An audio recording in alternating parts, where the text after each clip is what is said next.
Una de las doctrinas esenciales de la fe cristiana es la encarnación del Hijo de Dios. El hecho de que nuestro Señor Jesucristo, la segunda persona de la Trinidad, se hizo hombre para salvarnos. Él asumió una naturaleza humana, igual que la tuya, igual que la mía, excepto en el hecho de que Él nunca pecó. Jesús era verdaderamente Dios y era verdaderamente hombre. Su humanidad no disminuyó ni limitó su divinidad en ningún sentido.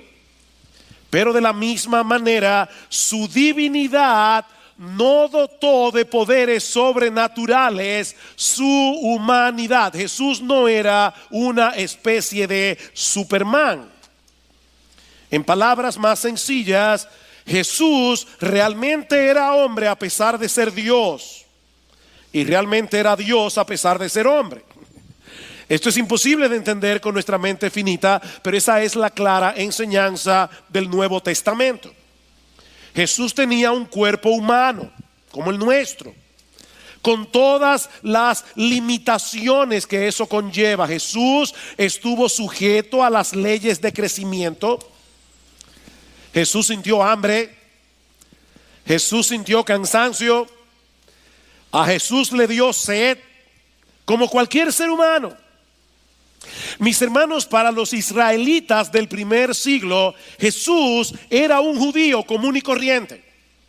Común y corriente. Si nosotros pudiéramos tomar el túnel del tiempo y llegar a Palestina en el siglo primero y vemos a Jesús con los discípulos, no podríamos distinguir quién era Jesús. Aunque en ningún momento Él dejó de ser Dios, la gloria de su divinidad quedó temporalmente escondida tras el velo de su humanidad, con la excepción del evento que vamos a estudiar en la mañana de hoy en Marcos capítulo 9. Yo les ruego que vayan una vez más al texto que Lester leyó esta mañana, Marcos capítulo 9. Vamos a estar estudiando los versículos 1 al 13.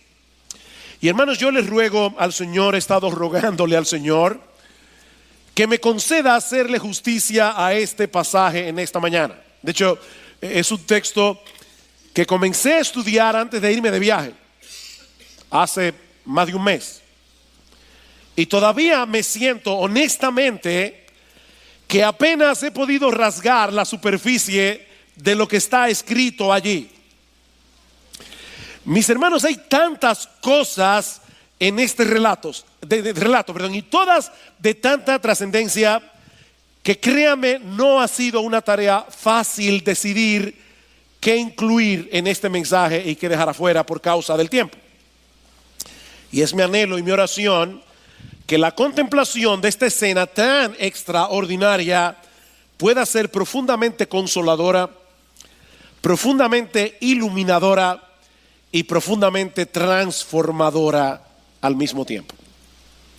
Lo primero que hace Marcos al relatar lo que sucedió aquí en Marcos 9 es ubicar este evento en su contexto histórico. Noten los versículos 1 y 2. Y les decía, en verdad os digo que hay algunos de los que están aquí que no probarán la muerte hasta que vean el reino de Dios después que haya venido con poder. 6 días después, Jesús tomó consigo a Pedro, a Jacobo y a Juan y los llevó aparte solos a un monte alto. 6 días después de qué? Bueno, 6 días después de lo que había sucedido en la región de Cesarea de Filipos y que nosotros estudiamos en el último mensaje de esta serie, lamentablemente hace más de un mes. El Señor Jesucristo había preguntado a sus discípulos qué decían los hombres acerca de Él. Marcos capítulo 8 versículo 28. Y les respondieron diciendo, unos dicen que tú eres Juan el Bautista, otros que tú eres Elías, pero otros uno de los profetas. Y Él les preguntó de nuevo, pero vosotros, ¿quién decís que soy yo? Y respondiendo Pedro le dijo, tú eres el Cristo. En el Evangelio de Mateo, En el pasaje paralelo se nos da una versión más extensa de esta conversación entre Jesús y el apóstol Pedro. Lo que él dice acerca del Señor en representación de los 12 es que Él es el Cristo, el Hijo del Dios viviente. Tú eres el Cristo, el Hijo del Dios viviente. Y entonces el Señor le responde con estas conocidísimas palabras: bienaventurado eres, Simón, hijo de Jonás, porque eso no te lo reveló carne ni sangre, sino mi Padre que está en los cielos. Y yo también te digo que tú eres Pedro, y sobre esta roca edificaré mi iglesia, y las puertas del Hades no prevalecerán contra ella. Esta iglesia que Jesús está edificando tiene como fundamento, tiene como base esta verdad fundamental que el apóstol Pedro acaba de revelar acerca de él. Jesús es el Cristo, Jesús es el Mesías, que fue ampliamente anunciado por los profetas del Antiguo Testamento, pero es al mismo tiempo el Hijo de Dios, la segunda persona de la Trinidad que vino al mundo como hombre para morir en una cruz por nuestros pecados. Noten lo que el Señor continúa diciendo en el versículo 31 de Marcos 8. Y comenzó a enseñarles que el Hijo del Hombre debía padecer muchas cosas y ser rechazado por los ancianos, los principales sacerdotes y los escribas, y ser muerto, y después de 3 días resucitar. Era necesario que ese Jesús, a quien Pedro ha identificado como el Cristo y el Hijo de Dios, fuera a Jerusalén y allí padeciera en manos de los líderes religiosos de Israel, que fuera muerto y que resucitara al 3er día, porque de otro modo era imposible pagar nuestra deuda con la justicia de Dios. Es precisamente la identidad de Jesús como el Dios encarnado lo que le da valor y significado a su muerte redentora. La sangre que Cristo derramó en la cruz del Calvario puede limpiar nuestros pecados, porque es la sangre del Hijo de Dios hecho hombre. Pero eso es algo que los discípulos no podían entender. Versículo 32 del capítulo 8. Y les decía estas palabras claramente. Y Pedro le llevó aparte y comenzó a reprenderle. Mas él, volviéndose y mirando a sus discípulos, reprendió a Pedro y le dijo: quítate de delante de mí, Satanás, porque no tienes en mente las cosas de Dios, sino las de los hombres. En ese momento Satanás estaba usando a Pedro, y esto es muy importante para entender la escena de Marcos 9. Satanás estaba seduciendo a Pedro para que a su vez tratara de que Jesús obtuviera gloria sin cruz. Pero eso es imposible, hermanos. Es imposible para Cristo, y en otro sentido diferente es imposible para los cristianos también. Versículo 34.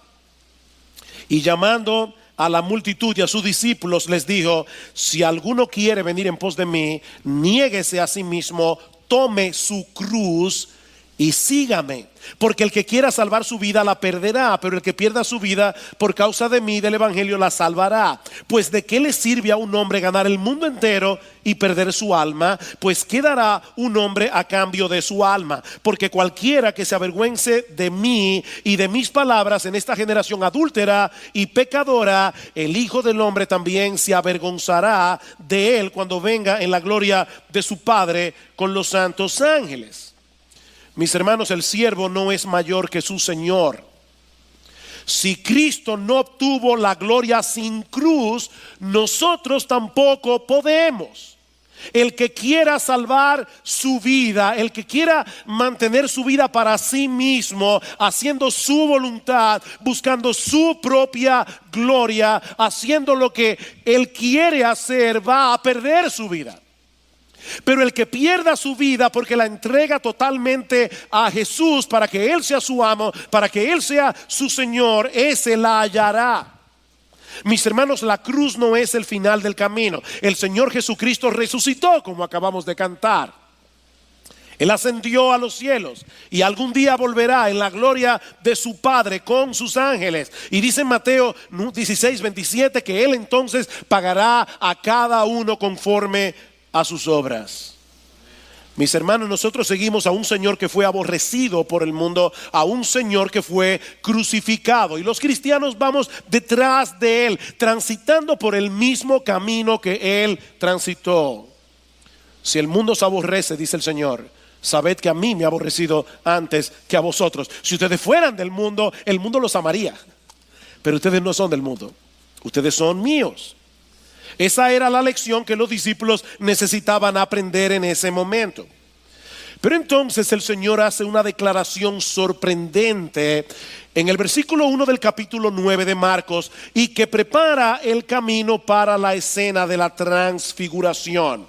Cristo dice en Marcos 9:1 que algunos de los que estaban allí, refiriéndose de manera particular a Pedro, a Juan y a Santiago, iban a contemplar un destello de la dignidad que Cristo posee como Dios y como Rey, y que será plenamente manifestada al mundo cuando Él regrese en la gloria de su Padre. Y eso fue precisamente lo que sucedió 6 días después. ¿Estamos todavía en el carril? La conversación en Cesarea de Filipos, 6 días después, el Señor se transfiguró, dice Marcos capítulo 9 versículo 2, delante de Pedro, Juan y Santiago. La palabra transfiguración es una palabra griega que todos ustedes conocen, o la mayoría de ustedes conocen. Es la palabra griega metamorfosis. El Señor Jesucristo tuvo un cambio de forma, un cambio de estado. Dice en Lucas 9:29 que la apariencia de su rostro se hizo otra.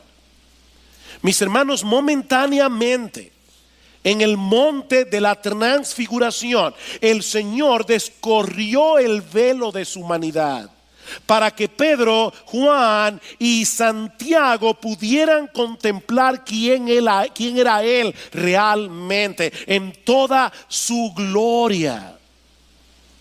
Y que al mismo tiempo estos 3 discípulos tuvieran un adelanto de la segunda venida.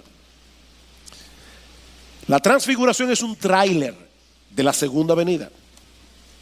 Y el Señor no quiso que nadie más estuviera presente esa noche con Él. Dice que subió a un monte alto y allí se transfiguró. Y esto por varias razones.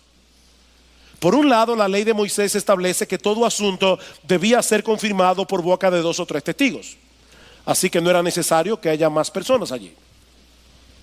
De manera que estos 3 discípulos eran suficientes.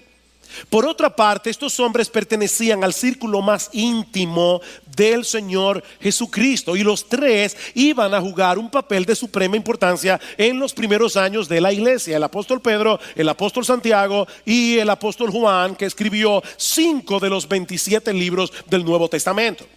Ahora, la razón principal probablemente por la que el Señor no quería que las multitudes se expusieran a ese despliegue de su gloria era para que no trataran de hacerlo rey antes de tiempo.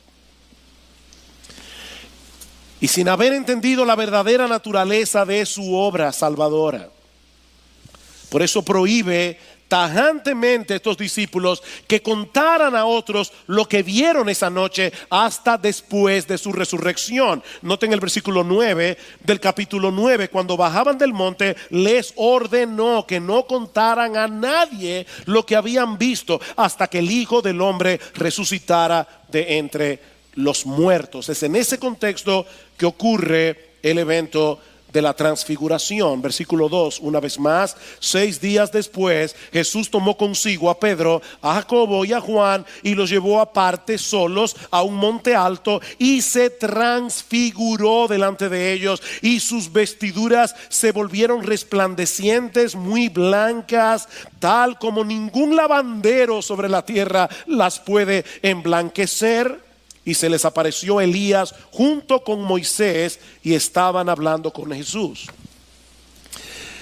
Yo les decía, hermanos, hay muchas cosas aquí. Esta escena que Marcos está describiendo es muy parecida a lo que ocurre en Éxodo capítulo 24, cuando Moisés sube al monte Sinaí para encontrarse con Dios. Moisés subió al monte con un grupo de testigos, lo mismo que Jesús.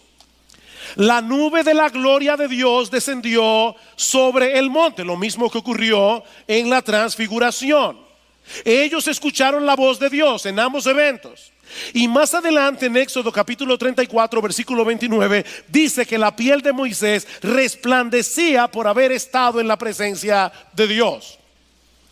Así que estos dos incidentes fueron muy similares, pero con una gran diferencia. Moisés reflejaba la gloria de Dios, así como la luna refleja la luz del sol. Pero en el monte de la transfiguración, Cristo mostró su propia gloria. Por un instante Jesús permitió que su carne humana no pudiera ocultar por completo el brillo de su gloria divina. Mis hermanos, lo que ocurrió aquí no fue que vino una luz del cielo y se posó sobre Jesús. Lo que ocurrió aquí fue que una luz potente emanó de su cuerpo. Su rostro resplandeció como el sol, dice en Mateo 17:2. Su rostro resplandeció como el sol y sus vestiduras adquirieron un brillo sobrenatural. Dice en Hebreos capítulo 1 versículo 3 que Cristo es el resplandor de la gloria del Padre. Él es la imagen misma de su sustancia. Y eso fue precisamente lo que vieron los discípulos en el monte esa noche. Más adelante, años más tarde, el apóstol Pedro iba a escribir en su segunda carta, y lo vamos a ver en un momento, que ellos vieron con sus propios ojos su majestad. Ellos vieron con sus propios ojos su majestad. Y Juan el apóstol escribió en su evangelio: el verbo se hizo carne y habitó entre nosotros y vimos su gloria. Gloria como del unigénito del Padre, lleno de gracia y de verdad. Así que lo que los discípulos vieron esa noche no fue otra cosa que los destellos de la gloria y la majestad que solo pertenecen a nuestro Señor Jesucristo, porque Él es Dios. Ahora, ¿cuál es el significado y el propósito de todo esto? Mis hermanos, ¿por qué Jesús se llevó a Pedro, a Juan y a Santiago para que vieran eso? Para confirmar y fortalecer la fe de estos discípulos que todavía no eran capaces de entender lo que Jesús les había dicho en Cesarea de Filipos 6 días atrás. ¿Cómo es posible que Jesús fuera el Cristo, el Hijo del Dios viviente, y que al mismo tiempo tuviera que morir en una cruz? Eso era lo que los apóstoles no podían entender. Y es aquí precisamente donde entran en escena Moisés y Elías. Dice en el versículo 4: y se les apareció Elías junto con Moisés y estaban hablando con Jesús. Yo me río porque nosotros tenemos que suponer que los discípulos ya estaban espantados cuando Jesús se transfiguró. Pero ahora de repente aparecen estos dos personajes del Antiguo Testamento hablando con Jesús como si fuera la cosa más natural del mundo.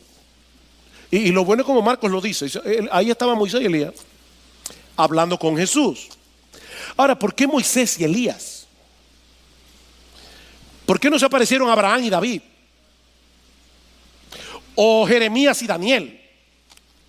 ¿Por qué Moisés y Elías? Esto es crucial. Tenían que ser Moisés y Elías, porque estos dos hombres representan las dos grandes divisiones del Antiguo Testamento, la ley y los profetas. Fue a través de Moisés que Dios reveló la ley al pueblo de Israel en el monte Sinaí. Y Elías fue el primero de una línea de profetas enviados por Dios en el Antiguo Testamento para llamar al pueblo al arrepentimiento y a la fe. Tanto la ley como los profetas apuntaban hacia Jesús. ¿Recuerdan ustedes esa conversación con los discípulos que iban camino a Emaús después de la resurrección. Ellos no entendían el hecho de que Jesús había muerto en la cruz del Calvario, y Cristo les dice: oh insensatos y tardos de corazón para entender lo que los profetas han dicho. Y dice que comenzando desde Moisés y siguiendo por todos los profetas, les declaraba en todas las escrituras lo que de él decían. De hecho, hermanos, noten cómo concluye el Antiguo Testamento. Yo les ruego que vayan por un momento, no dejen su dedito fuera de Marcos, pero vamos a Malaquías capítulo 4. Las personas que nos visitan en el día de hoy, Malaquías es el último libro del Antiguo Testamento. Y escuchen los últimos versículos de Malaquías, los últimos versículos con el que cierra el Antiguo Testamento. Acordaos de la ley de mi siervo Moisés, de los estatutos y las ordenanzas que yo le ordené en Horeb para todo Israel. He aquí yo os envío al profeta Elías antes que venga el día del Señor, día grande y terrible. Él hará volver el corazón de los padres hacia los hijos y el corazón de los hijos hacia los padres, no sea que venga yo y hiera la tierra con maldición. ¿Cómo concluye el Antiguo Testamento? Llamando a los israelitas a poner atención a la ley de Moisés, una ley que, por cierto, ellos nunca pudieron guardar, ni nosotros tampoco. Pero el Antiguo Testamento concluye diciendo a los judíos: presten atención a la ley de Moisés, y al mismo tiempo termina con esta misteriosa promesa de que Dios habría de enviar al profeta Elías. Elías se había muerto hace más de 1000 años. Pero dice: yo le voy a enviar a Elías antes de que venga el día del Señor. Así que, hermanos, los judíos sabían que había alguna conexión entre la llegada del Mesías para establecer su reino y la aparición del profeta Elías. Y todo eso conectado con el fin del mundo, el día del Señor, grande y terrible. Vimos algo de eso el domingo pasado cuando estudiamos la parábola del trigo y la cizaña. Así que, hermanos, en la mente de los discípulos, la presencia de Elías en el monte de la transfiguración solo podía significar una cosa: se habían comenzado a cumplir las profecías del Antiguo Testamento con respecto a la llegada del Mesías, y el reino de Dios tiene que estar a punto de ser establecido en la ciudad de Jerusalén. Los discípulos estaban muy confundidos, porque Elías aparece en el monte. Ellos están esperando el reino de Dios, pero Jesús sigue hablando de morir en Jerusalén. Ellos no podían todavía conectar los puntos entre la muerte de Jesús y el establecimiento de su reino. Ahora, noten algo muy importante en este pasaje. ¿De qué estaban hablando Moisés y Elías con Jesús? Marcos no lo dice, pero en Lucas 9:31 dice que ellos hablaban de su partida que Jesús iba a cumplir en Jerusalén. Ahora, esta es una palabra sumamente interesante. Partida es la palabra griega éxodo. Lo que Lucas dice es que Moisés y Elías estaban hablando del éxodo que Jesús iba a cumplir en Jerusalén. En los próximos días Jesús iba a subir a la ciudad de Jerusalén para dar su vida como el cordero pascual que fue sacrificado antes del éxodo, para darle libertad a su pueblo, ya no de la esclavitud de Egipto, sino de la esclavitud del pecado. Ese era el tema de conversación entre Jesús, Moisés y Elías. De manera, mis hermanos, que en el monte de la transfiguración ellos vieron la gloria de Jesús revelarse delante de sus ojos, y al mismo tiempo escucharon a Moisés y a Elías hablando con él acerca de su muerte en la cruz del Calvario. La gloria y la cruz en un mismo evento, uno al lado de la otra. Ellos tenían que entender que ese había sido el plan desde el principio, el que fue revelado en la ley y los profetas, en el Antiguo Testamento, que Cristo diera su vida en una cruz para luego entrar en su gloria.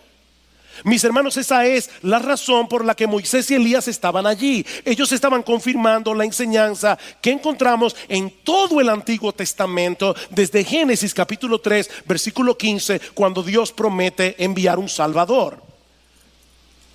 Cristo tenía que hacerse débil para vencer.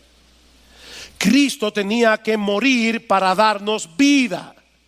Cristo tenía que recibir sobre sí todo el peso de la ira justa de Dios para poder pagar nuestra propia deuda con esa justicia. Pero increíblemente todavía los discípulos no lo pueden entender. Noten lo que ocurre en los versículos 5 y 6. Entonces Pedro, interviniendo como siempre, dijo a Jesús: Rabí, bueno es estarnos aquí, hagamos 3 enramadas. Y él, la verdad es que fue bastante humilde. Una para ti, otra para Moisés y otra para Elías. Él no habló de hacerse ninguna cabaña para él mismo.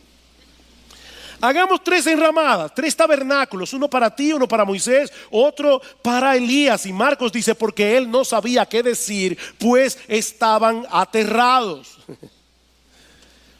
No sabía qué decir. Ese es un comentario interesante, porque recuerden que Marcos no estuvo allí esa noche.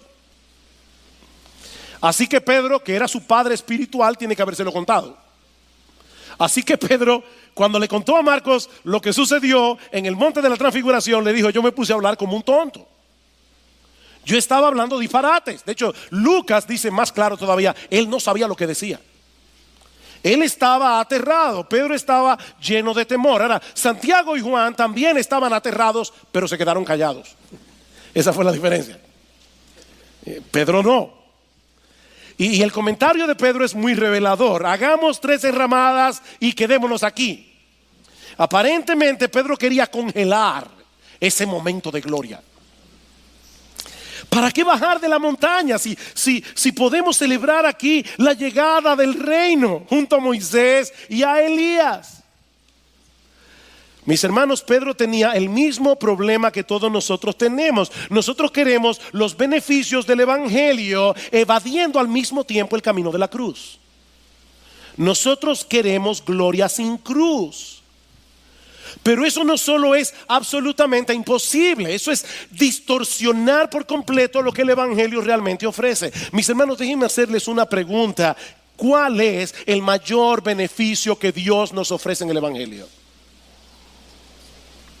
Algunos deben estar pensando: bueno, el perdón de nuestros pecados, y en parte tienen razón, pero el perdón de nuestros pecados no es un fin en sí mismo.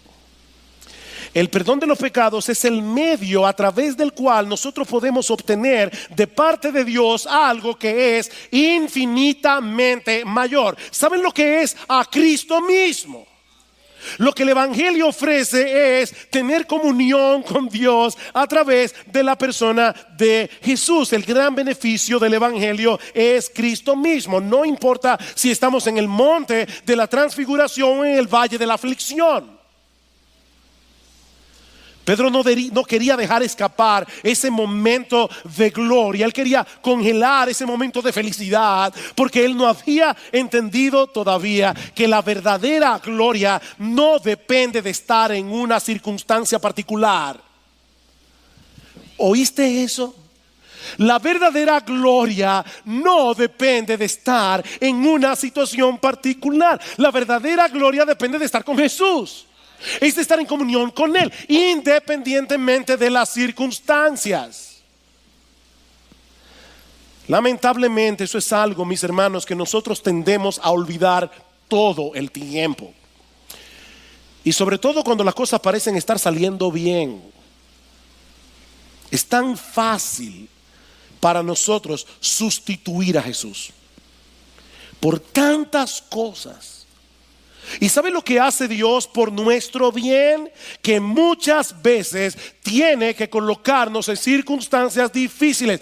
Dios tiene que privarnos de cosas que en lo más profundo de nuestro corazón nosotros deseamos y anhelamos. ¿Y saben por qué Dios hace eso? Para mostrarnos que Jesús es suficiente. Él es nuestra única esperanza. Él es nuestro único consuelo. ¿Ves? Jesús.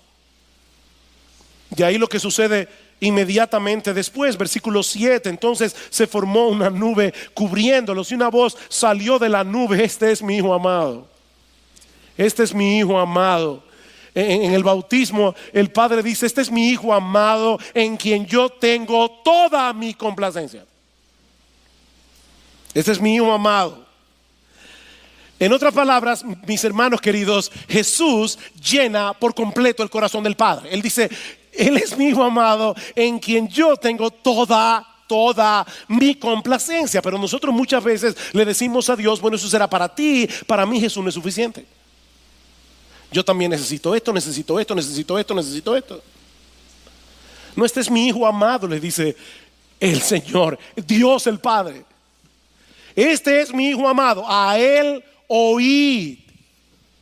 La misma nube que descendió sobre el monte Sinaí en los días de Moisés, esa misma nube que cubrió el tabernáculo, que cubrió el templo en el Antiguo Testamento, envolvió a los discípulos esa noche. Y desde la nube ellos escucharon al Padre señalando a Jesús como a su Hijo amado y como su revelación final. Escuchen a Jesús, porque aún Moisés y Elías testifican acerca de él. ¿Saben lo que ocurrió cuando la nube desapareció? Que ya Moisés y Elías no estaban allí. Dice el texto: estaba Jesús solo. Porque ningún otro hay salvación fuera de Jesús. Nadie puede ser salvo guardando la ley. Así que Moisés desapareció.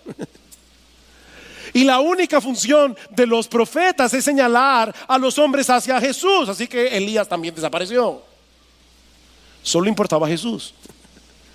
Él era el único que tenía que estar allí, porque Él es el único Salvador. Ahora, hermanos, no me malentiendan, el Antiguo Testamento sigue siendo importante.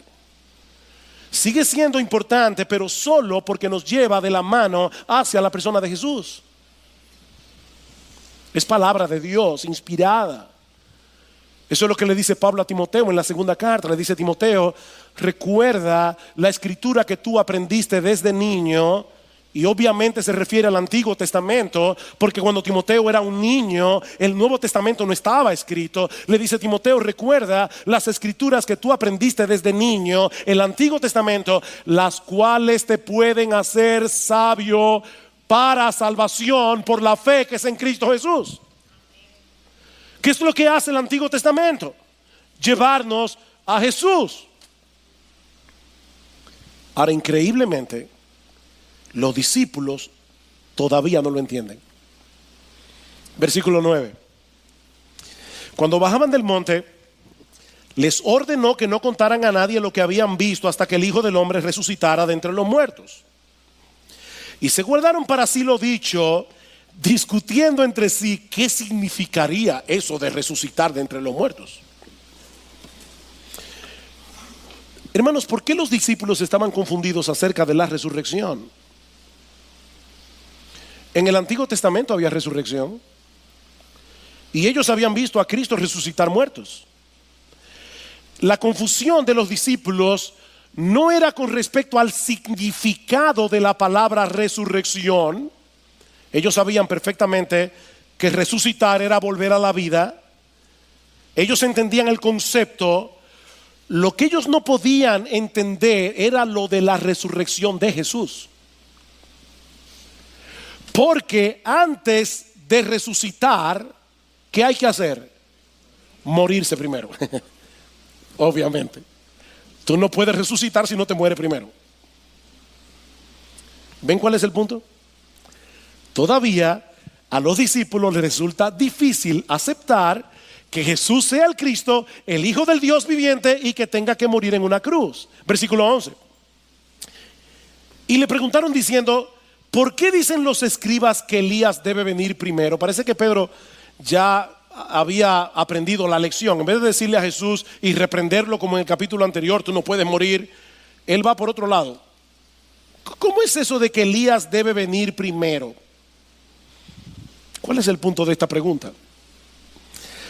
Recuerden, hermanos, la conexión que hacían los judíos basados en el capítulo 4 de Malaquías entre la aparición del profeta Elías y el establecimiento del reino del Mesías. ¿A quién acaban de ver los discípulos en el monte? Al profeta Elías. La pregunta que ellos están haciendo de forma velada es: ¿por qué tú sigues insistiendo en el hecho de que vas a morir si acabas de reconocer que tú eres el Cristo y Elías ya vino? No se supone que nosotros debemos ir a Jerusalén, no a morir, sino a reinar. ¿Por qué sigues insistiendo en tu muerte en la cruz? De nuevo la misma confusión. ¿Estaban equivocados los escribas en su interpretación del Antiguo Testamento? No del todo, pero lo estaban interpretando a medias. Versículo 12. Y él les dijo, Cristo: es cierto que Elías al venir primero restaurará todas las cosas. Eso es cierto. Sin embargo, ¿cómo está escrito del Hijo del Hombre que padezca mucho y sea despreciado? Pero yo os digo que Elías ya ha venido y le hicieron cuanto quisieron, tal como está escrito acerca de él.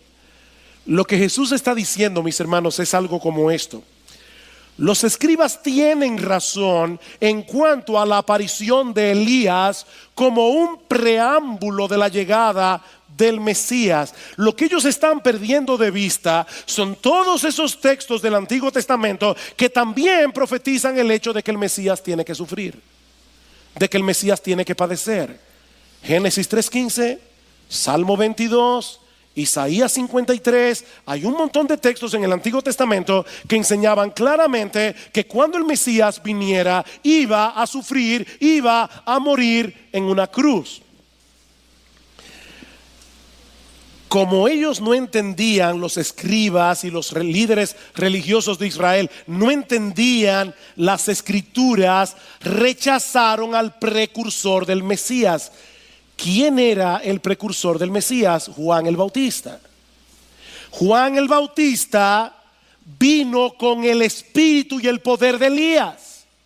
Eso es lo que dice en Lucas capítulo 1 versículo 17. Dice: él viene con el poder de Elías. Y de hecho, en Lucas 1 se cita el texto de Malaquías. Dice: él volverá el corazón de los padres hacia los hijos. O sea, Elías va a venir en la persona de Juan el Bautista. No fue una reencarnación, pero Juan el Bautista tuvo un ministerio parecido al de Elías. De hecho, Cristo lo dijo claramente en Mateo capítulo 17 versículo 14. Mateo 11:14. Él es el Elías que había de venir. Él es el Elías que había de venir. ¿Y qué hicieron los judíos con ese Elías? Lo rechazaron. Y si la nación de Israel rechazó al precursor, también iba a rechazarlo a él. Ellos no podían aceptar a un Mesías que obtiene gloria muriendo en debilidad para salvar a pecadores, y por eso lo mataron. Lo increíble es que al matarlo cumplieron lo que estaba profetizado sin saberlo. La sabiduría de Dios. Ahora, los discípulos tenían un problema similar, pero con un corazón diferente. Ellos confiaban en Jesús, aunque no entendieran del todo lo que él había estado enseñándoles hasta ese momento. Y cuando Jesús resucita de los muertos después de haber sido crucificado, repentinamente todas las piezas del rompecabezas cayeron en su lugar. Y gracias al Señor que nosotros tenemos a un Salvador paciente, a un Salvador lleno de gracia, que siempre está dispuesto a esperar que nosotros entendamos las cosas, porque nosotros somos igualitos a estos discípulos. Escuchen, hermanos, lo que Pedro escribió en su segunda carta, haciendo referencia a lo que sucedió esa noche en el monte de la transfiguración. Segunda de Pedro capítulo 1. Segunda de Pedro capítulo 1 versículo 16. Dice Pedro: porque cuando os dimos a conocer el poder y la venida de nuestro Señor Jesucristo, no seguimos fábulas ingeniosamente inventadas, sino que fuimos testigos oculares de su majestad. Pues cuando él recibió honor y gloria de Dios Padre, la majestuosa gloria, le hizo esta declaración: este es mi Hijo amado, en quien me he complacido. Y nosotros mismos escuchamos esta declaración hecha desde el cielo cuando estábamos con él en el Monte Santo.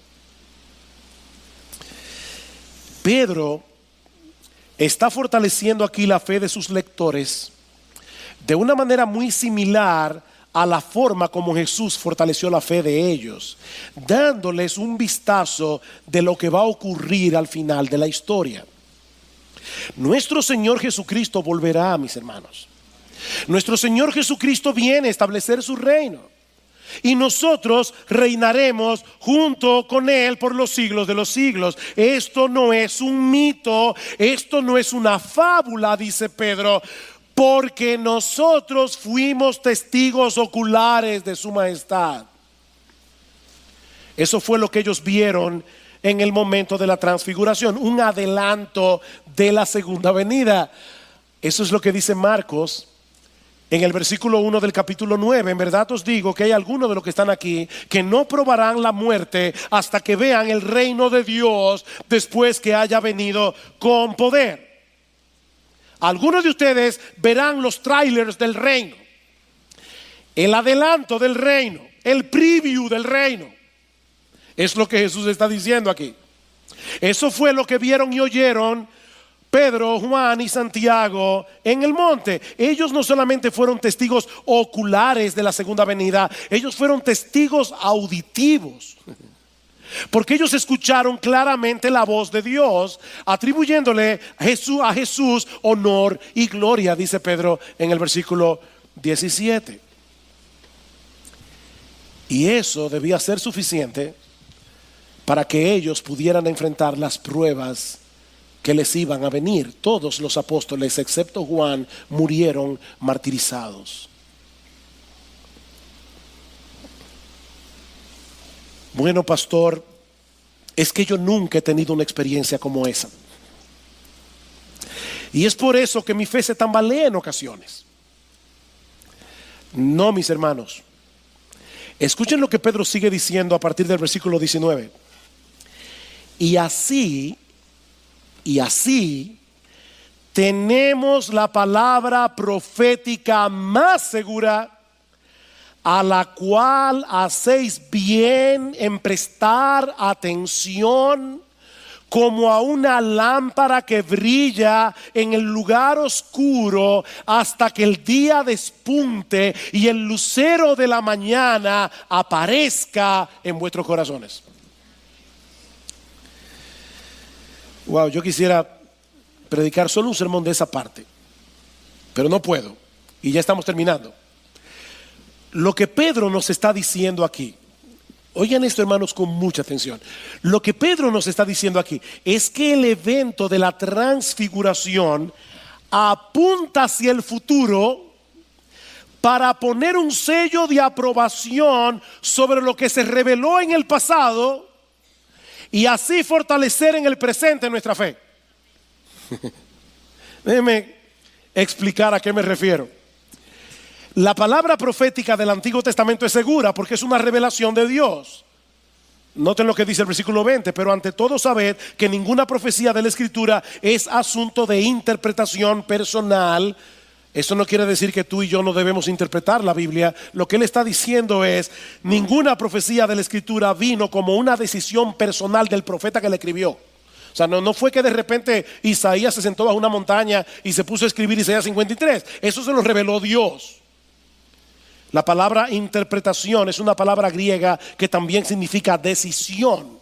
Ninguna profecía de la Escritura fue escrita por decisión personal del profeta, pues ninguna profecía fue dada jamás por un acto de voluntad humana, sino que hombres inspirados por el Espíritu Santo hablaron de parte de Dios. Así que el Antiguo Testamento es seguro. Sin embargo, el evento de la transfiguración confirma todavía más las escrituras del Antiguo Testamento en una forma más espectacular, más sorprendente, porque ellos vieron un adelanto de la gloria del Mesías de la que hablaron los profetas del Antiguo Testamento.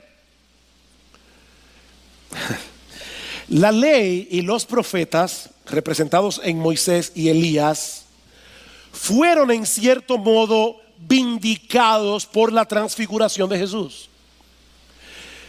Lo que el Señor está diciendo en Marcos 9:1 es: voy a darles un adelanto de lo que ellos profetizaron para que ustedes puedan descansar confiados en las promesas de Dios, aun cuando tengan que atravesar momentos de aflicción.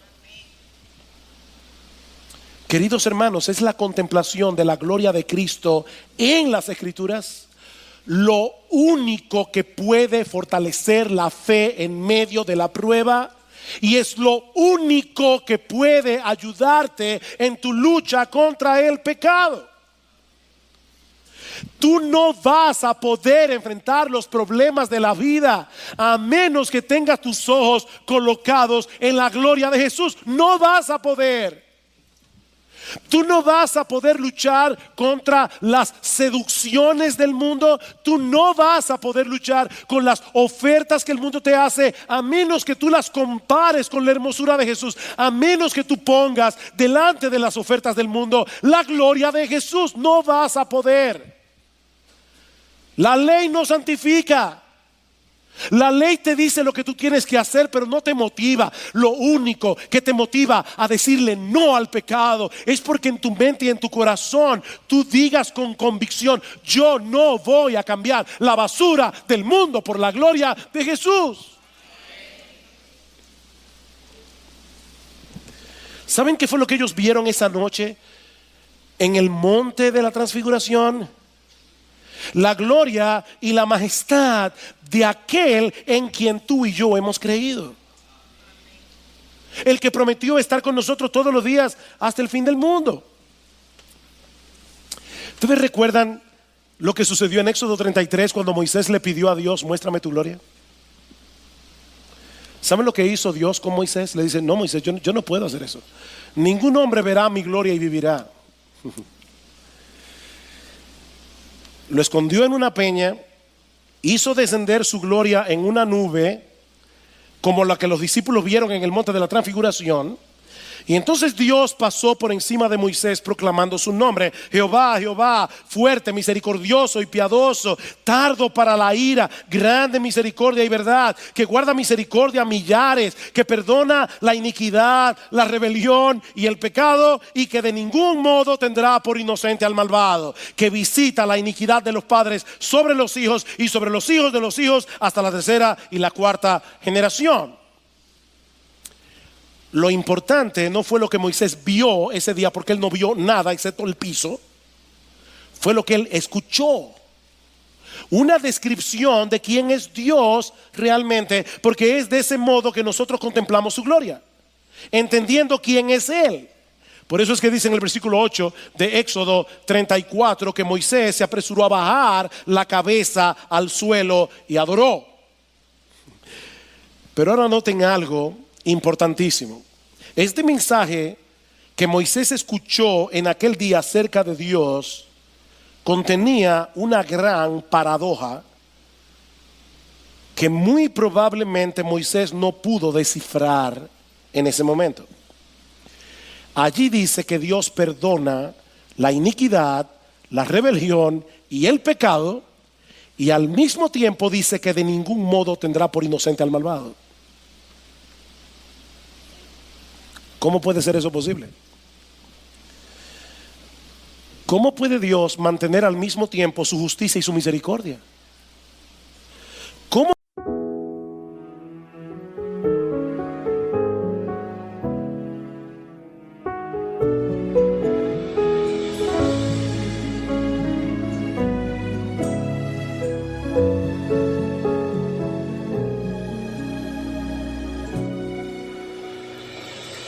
Ai mang đến kỷ niệm ngày con thương, ai như áng mây buồn vội vàng buông ý câu thề, ai nhung nhớ ta trên ngôi ngóng đợi.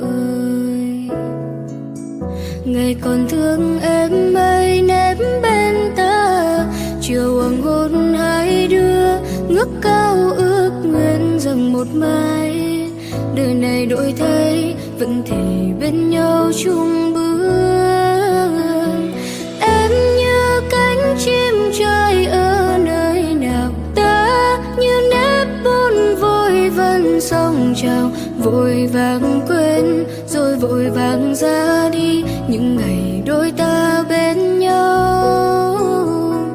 Nhưng cớ sao em lại bỏ đi, ta nhớ thương em nhiều lắm ý.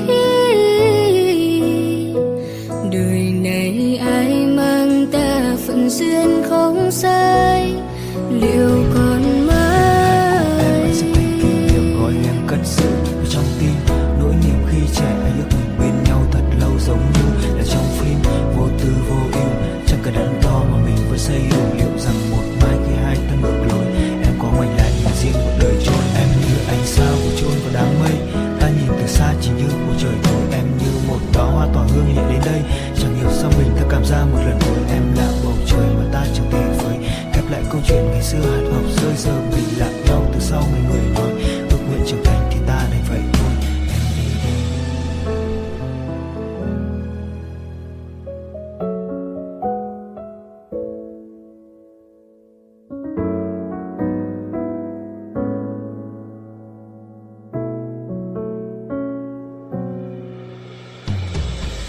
ai mang những kỷ niệm ngày còn thương, ai như áng mây buồn vội vàng buông đi câu thề. Ai nhung nhớ ta một vùng trời ngồi ngóng đợi. Ngày còn thương em mây nếp bên ta, chiều hoàng hôn hai đứa ngước cao ước nguyện rằng một mai đời này đổi thay vẫn thể bên nhau chung bước. Em như cánh chim trời ở nơi nào, ta như nếp bôn vội vàng sông trào, vội vàng quên rồi vội vàng ra đi những ngày đôi ta bên nhau. Nhưng cớ sao em lại bỏ đi, ta nhớ thương em nhiều lắm ý. Đời này ai mang ta phận duyên không sai, liệu còn mãi. Thôi rồi ai, thôi rồi ta, thôi ngày mai em đi thật xa. Người ở đâu, người còn không, người chẳng mang cho ta nét phương. Thương thân đây lưu mãi sương gió, sương mai rơi lạnh nhẹ mi ướt. Thương thân đây nhẹ cay ướt lệ, thương cho ai một mình đau đớn. Ai còn chờ đợi ai xa xăm vút bay, có thương thì có mong. Nhưng cớ sao em lại bỏ đi, ta nhớ thương em nhiều lắm ý. ¿Puede Dios en una misma oración decir que Él perdona la iniquidad, la rebelión y el pecado, y al mismo tiempo decir que Él de ningún modo tendrá por inocente al malvado? Esa es la paradoja que el Evangelio resuelve a través de la muerte de Cristo en la cruz del Calvario. Dios no tuvo por inocente al culpable, sino que castigó a su Hijo en vez de castigar al culpable. Y ¿saben lo glorioso de todo esto, mis hermanos? Que Pedro, Juan y Santiago estuvieron en el monte, vieron la gloria de Dios y no murieron, porque Jesús estaba allí. Porque Jesús estaba allí. Esa es la pieza restante de este rompecabezas que nos permite ver un cuadro aún más sorprendente y más extraordinario del cuadro que vio Moisés en el monte Sinaí. En otras palabras, mis hermanos, lo que estoy diciendo es que por medio del Evangelio nosotros somos capacitados por el Espíritu Santo para ver la gloria de Dios por medio de la fe en una forma 1000 veces más esplendorosa que la que vio Moisés. Es por eso que Pablo dice en 2 Corintios 4:6 que Dios resplandeció en nuestros corazones para iluminación del conocimiento de la gloria de Dios en la faz de Jesucristo. Si tú eres un cristiano, Dios te abrió los ojos, Dios resplandeció en tu corazón para que tú puedas ver la gloria de Dios en la faz de Jesucristo. Vemos la gloria de Dios entendiendo quién es Él. Y solo entendemos realmente quién es Él cuando lo vemos a través de aquel que satisfizo por completo su justicia, muriendo en nuestro lugar en la cruz del Calvario. Es una gloria que se revela a través de la debilidad del Hijo muriendo por nosotros en la cruz. Así que no lo olviden, mis hermanos, primero la cruz, luego la gloria. Primero la cruz, luego la gloria. Ese es el camino que Cristo trazó para sí mismo y para todos aquellos que sigan sus pisadas. Al igual que Pedro, todos nosotros quisiéramos quedarnos en el monte de la transfiguración. No queremos descender, pero no podemos, hermanos. No podemos. El día llegará cuando no tendremos que atravesar nunca más por el valle del dolor. El día llegará cuando Dios enjugará todas nuestras lágrimas. El día llegará, mis hermanos, cuando toda aflicción terminará para siempre. Pero ese día no ha llegado todavía.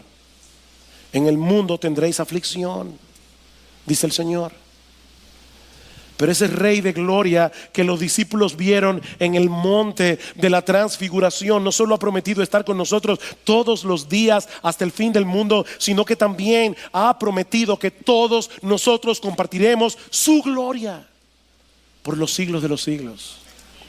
Por eso es que Pablo dice, tengo por cierto, Romanos 8:18, que la aflicción del tiempo presente no puede ser comparada con la gloria venidera que en nosotros ha de manifestarse. Queridos hermanos, nunca envidien a los impíos, porque ellos no tienen la esperanza que tú y yo tenemos. Ellos no conocen al Cristo de gloria que nosotros conocemos.